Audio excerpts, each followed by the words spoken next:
What is up, YouTubers and Cinephiles? Welcome back to another edition of Nerd with me, John Ricky here, and today I want to take it back to the golden age of horror movies. One of the big three, outside of the universal horror monsters, of course. This movie, it's called Halloween, the original 1978 classic directed by uber horror maestro John Carpenter. I mean, I consider this movie really the father in the resurgence of horror movies. Like, I guess you could call it the Silver Age, with the new trifecta of slasher films, or quadfecta if you count Texas Chainsaw Massacre. But between Halloween, Texas Chainsaw Massacre, Nightmare on Elm Street, and of course Friday the 13th, I actually consider this film the father of Jason, or what will become known as Jason, because I believe the producers of the Friday the 13th series really said that they were trying to make a more campy homage to Michael Myers in the Halloween franchise. So obviously this is in the pantheon. I mean, basically created a subgenre in the horror aspect. It used to be just supernatural or sci-fi, so on and so forth. Although I guess you can kind of say that Psycho's technically a slasher film, which, by the way, that's also a great segue into the star of this film, Jamie Lee Curtis, who just so happens to be the daughter of Janet Leigh from the classic masterpiece by Alfred Hitchcock, Psycho. And Halloween, which is now classic and is getting a new sequel to the original film later this week. I guess it runs in a family. But the story of Halloween is very simple. A psychopath escapes from an insane asylum and on Halloween and starts murdering people under the guise of Halloween. Plain, simple, done. And he has a penchant for taking on or murdering babysitters. Now, at the center of this whole story is the character of Dr. Loomis, played by legend Donald Pleasence, and expertly well. I mean, he gives exposition on who Michael Myers is, his history. If he wasn't there, this would fall apart so quickly, and he really steers the story in the right direction with effortless command. Without him, this film would have fell apart very quickly and would have been forgotten in a bargain bin at your local gas station. Because if you really think about it, yes, we know Jamie Lee Curtis as the Scream Queen. This created that trend, created that nickname for her. This is her first feature that she's ever done, and she is great in it. But if you really think about it, she's really kind of a afterthought. And the way the story presents itself, all the girls that are involved in the story, all the babysitters, are really secondary, ancillary characters. They are just victims, and that's what's great about this film, is that it created the whole, as horror aficionados call it, you know, the final girls motif or catchphrase or what have you.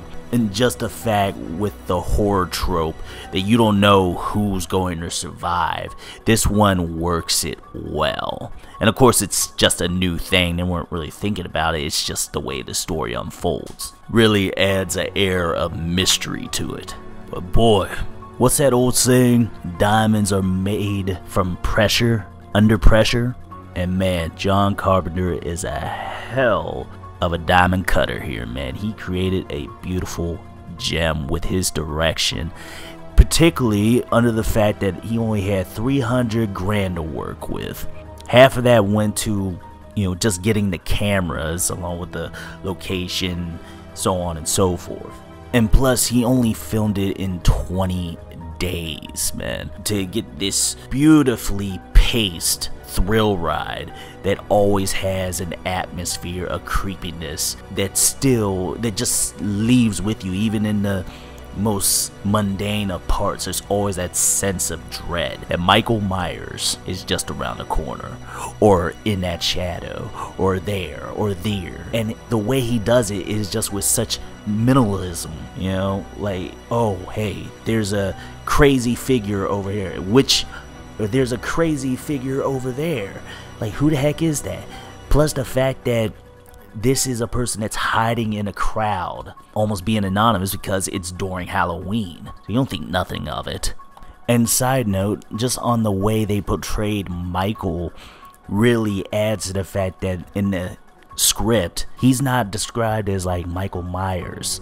He's described as just the shape. And the fact that they use people from their crew, including, there's 5 different people that played Michael Myers in the original one. But you know what's the most affecting part of this film? Is that musical score. Which is crazy when you hear how he came up with it. Like, that was an afterthought. This classic, iconic tune for one of the best horror monsters, killers, slashers, so on and so forth. You know how long it took him to take that? Actually, matter of fact, he originally wanted it to not have music at all. But critic that went to the original screening, you know, just said like it wasn't scary. There was nothing. 4 to 5 days later, he creates the iconic Halloween theme, and history is made. I mean, that is just insane, right? I'll tell you what else is insane, the reaction.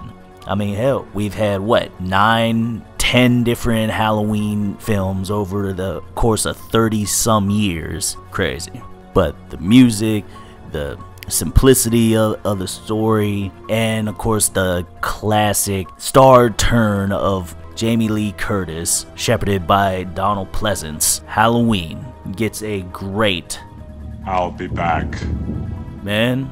And we have been back again and again and again.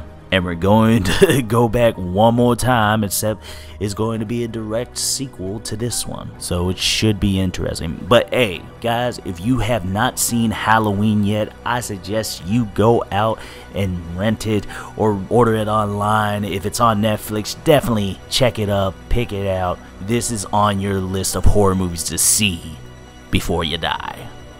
Happy Halloween, YouTubers and Cinephiles.